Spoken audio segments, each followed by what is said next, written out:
शिवसंग्रामचे नेते विनायक मेटे यांच्या अपघाती निधनावर आज विधानसभेत उपमुख्यमंत्री देवेंद्र फडणवीस यांनी निवेदन सादर केलं।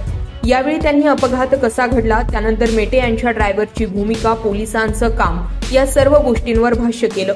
मेटे यांच्या ड्रायव्हरने 112 नंबरवर संपर्क साधून अपघाताची माहिती दिली होती, पण त्यानं लोकेशन नीट सांगितलं नाही। त्यामुळे नवी मुंबई पोलिसांनी अपघाताच्या ठिकाणाचा बराच शोध घेतला। टनेलच्या 1.5 किलोमीटरपर्यंत पोलिसांनी पाहणी केली, पण त्यांना अपघाताचं ठिकाण सापडलं नाही। ड्रायव्हरला नीट लोकेशन सांगता आलं नाही। कदाचित तो संभ्रमा अवस्थेत असावा। लोकेशन नीट कळलं असतं तर वेळेत मदत मिळू शकली असती, असं फडणवीस यांनी सांगितलं। उपमुख्यमंत्री देवेंद्र फडणवीस विधानसभेत बोलत होते। ड्रायव्हरने 112 नंबरला फोन केला होता। त्यांनी हा नंबर नवी मुंबई पोलिसांना वर्ग केला। फोन येताच नवी मुंबई पोलीस घटनास्थळी निघाले। टनेल जवळ आले, त्यांना काहीच दिसलं नाही। पोलिसांनी पुन्हा 1-1.5 तास शोध घेतला। फोन खरा की खोटा माहित नाही। त्यानंतर रायगड पोलिसांना अलर्ट करण्यात आलं। ड्रायव्हर भांबावलेला होता। नंतर IRBला सांगितलं। IRBची गाडी अवघ्या 7 मिनिटात घटनास्थळी पोहोचली। ते मेटेंना रुग्णालयात घेऊन गेले, पण तोपर्यंत त्यांचा मृत्यू झाला होता की नाही चौकशीत निघेल।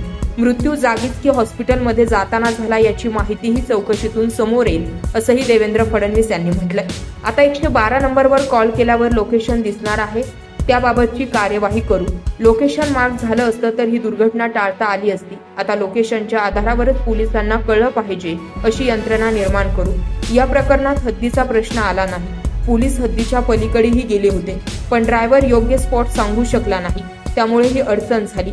मोठे ट्रेलर्स लेन सोडून चालतात, त्यावर नियंत्रण नाही।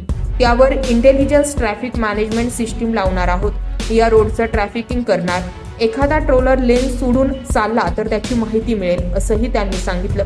शेवटच्या लेनमधून जाणाऱ्या ट्रॉलर मधल्या लेनमधून गेला ते अतिशय चुकीचं होते। ट्रॉलरने लेन बदलली, त्यामुळे त्यांच्या ड्रायव्हरला ओव्हरटेक करायला जागा मिळाली नाही। अखेर मेटेंचा ड्रायव्हर 3ऱ्या लेनमधून ओव्हरटेक करण्याचा प्रयत्न करत होता, पण ते समोरील गाड्यांमुळे जमले नाही। थोडीशी जागा होती, त्यातून मार्ग काढून ओव्हरटेक करण्याचा प्रयत्न केला। ते अतिशय चुकीचं जजमेंट होतं, कारण तेवढी जागा नव्हती। बॉडीगार्ड आणि मेटे साहेब जिकडे बसले होते तिकडे जबर धक्का लागला, थेट जबर डॅश लागली। त्यामुळे डॉक्टरांनी सांगितल्याप्रमाणे त्यांचे बहुधा जागेवरच निधन झाले असावे, असंही फडणवीस यांनी म्हटलं। याबाबत तुम्हाला काय वाटतंय? कमेंटमध्ये व्यक्त व्हा। ब्युरो रिपोर्ट, आपला आवाज।